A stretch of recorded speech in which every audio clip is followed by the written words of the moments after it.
स्वागत है दोस्तों आपका आपके अपने चैनल संस्कृत माला में। प्रिय विद्यार्थियों, कैसे हैं आप सभी? जो भी छात्र इस बार मध्यमा बोर्ड की परीक्षा देने वाले हैं बिहार बोर्ड संस्कृत से, तो इस क्लास से सभी लोग जुड़ जाइए। आज आप लोगों से कुछ अंतिम बात करनी है मुझे, तो यह विद्यार्थियों के लिए एक संदेश है जो आपको मैं बताना चाहता हूँ। परीक्षा से पहले आपको किन किन बातों का ध्यान रखना चाहिए, क्योंकि अगर आप इन बातों का ध्यान नहीं रखते हैं तो हो सकता है आपको आया हुआ पेपर भी और आप अच्छी प्रकार से तैयारी भी कर लेते हैं, तो यह हो सकता है आपसे कहीं ना कहीं वो भूल हो जाए। इस कारण आप लोग सभी इस क्लास से, इस वीडियो से जुड़ जाए, और जो लोग नए हैं इस वीडियो पर वह चैनल को सब्सक्राइब कर ले, और जो पुराने छात्र पहले से पढ़ रहे हैं वो वीडियो को अवश्य शेयर करें। तो चलिए शुरू करते हैं वीडियो को। आप सभी विद्यार्थियों को परीक्षा के लिए बहुत बहुत शुभकामना। आप लोग तैयारी और बेहतरीन कीजिए, और कुछ सुझाव है जो आप लोगों को देना चाहूँगा। जो भी छात्र वीडियो देखते हैं वो बार बार यही कमेंट करते हैं कि कितने नंबर का है और भी पेपर का तैयारी करवाइए। तो ये बात मैं पहले भी बहुत सारे वीडियो में बता चुका हूँ कि वह जो हमारा चैनल है बस संस्कृत के लिए समर्पित है, और आप लोगों का कितने नंबर का पेपर आएगा, क्या सिलेबस है, सब पहले प्लेलिस्ट में बता दिया गया है। आप वह वीडियो जाके देखिए। आप लोग वीडियो देखते नहीं है और किसी भी वीडियो पर जो भी आपको वीडियो मिलता है उस पर कुछ भी कमेंट कर देते हैं। तो आप पहले वीडियो देखिए।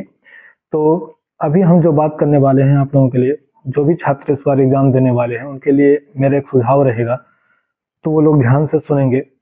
सबसे पहले आपको क्या करना है, आपको जब आप एग्जाम हॉल में जाएंगे उससे पहले ही आप अपने एडमिट कार्ड का जेरोक्स करवा लीजिए अच्छे से, और 2 ब्लू पेन ले लीजिएगा। ध्यान से सुनिएगा मैं क्या बोल रहा हूँ। 2 आपको क्या लेना है, ब्लू पेन ले लेना है, और एक क्या है, ब्लैक पेन लेना है। ठीक, ध्यान दीजिएगा सभी लोग। 2 जो है आप ब्लू पेन ले जाएंगे और एक पेन ले जाएंगे, कौन सा वाला, ब्लैक वाला। ये आपको ध्यान होना चाहिए, ब्लैक पेन ले जाना है आपको। और उसके बाद आपको क्या करना है, जब आप एग्जाम हॉल में प्रवेश कर जाएंगे तो आपको बस घबराना नहीं है, बस ध्यान रखना है। कई लोग क्या है एग्जाम में इतना ज्यादा घबरा जाते हैं, वो आया हुआ क्वेश्चन भी गलत कर जाते हैं। ठीक है, तो आपको घबराना नहीं है। और दूसरी बात यह है आप लोगों को कि जो प्रश्न आपको आते हैं पहले उन्हीं प्रश्नों का हल कर लें।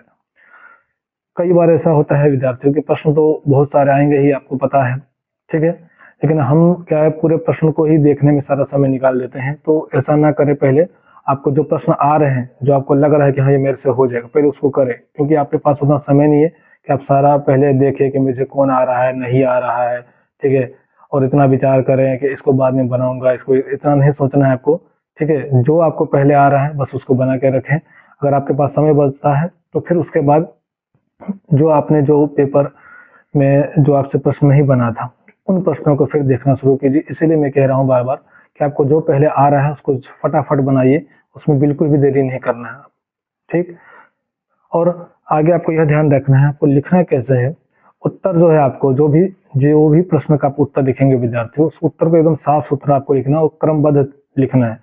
साफ सुथरे से मतलब ये है कि आपको ज्यादा काटफिट नहीं करना है, ठीक है, और क्रमबद्ध से मतलब है मेरा कि जो भी आप प्रश्न लिख रहे हैं उस प्रश्न का क्या है, एक क्वेश्चन नंबर देना है, और किस प्रश्न का, जैसे विकल्प वाले होते हैं, जैसे कोई अथवा वाला भी मिल जाए, या फिर पहला का क, पहला का ख, ऐसे आते हैं प्रश्न, तो आपको यह एकदम शुद्ध लिखना है, एक साफ सुथरे में लिखना है। जो भी आपका कॉपी चेक करे उसको यह पता होना चाहिए कि आपने पहला का क लिखा है और यह पहला का ख नंबर उत्तर लिखा है, उसको यह दिक्कत ना हो। इसलिए मैं बोल रहा हूँ बार बार कि आप लोग साफ सुथरा लिखिएगा, जो भी आपको कॉपी चेक करे उसको दिक्कत ना हो। क्योंकि कई बार ये होता है कि हम लोग उत्तर तो आ रहा है लेकिन सारा लिख देते हैं, लेकिन ये जो चेक करने वाला रहता है उसको पता ही नहीं चल पाता है कि आपने किस प्रश्न का उत्तर क्या लिखा है। ठीक है, तो आपको ये मैं इसलिए बोल रहा हूँ कि इससे आपका नंबर अच्छा आ सकता है। अगर आप यह नंबरिंग वाइज लिखते हैं कि पहले का पूरा हेडिंग देके फिर दूसरा प्रश्न एकदम साफ साफ, अब जहां भी अगर अगला प्रश्न आपको लिखना है तो पहला प्रश्न पूरा कंप्लीट करके और 2-3 लाइन्स में छोड़ दीजिए, उसके बाद आप दूसरा प्रश्न लिखना शुरू कीजिए। इस प्रकार से तो आपका जो पेपर है, जो देखने वाला रहेगा वो अच्छे से चेक भी करेगा और आपको नंबर भी अच्छा मिलेगा। तो इस बात का आप लोग ध्यान रखिएगा।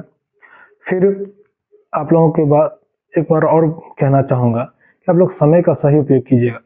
ठीक है, क्योंकि आप जब एग्जाम हॉल में बैठेंगे आपका समय कैसे बीत जाएगा, आपको पता ही नहीं चलेगा। और फिर बाद में आप देखेंगे कि मेरा बहुत सारा प्रश्न भी बाकी ही रह गया, मैं लिख ही नहीं पाया हूँ।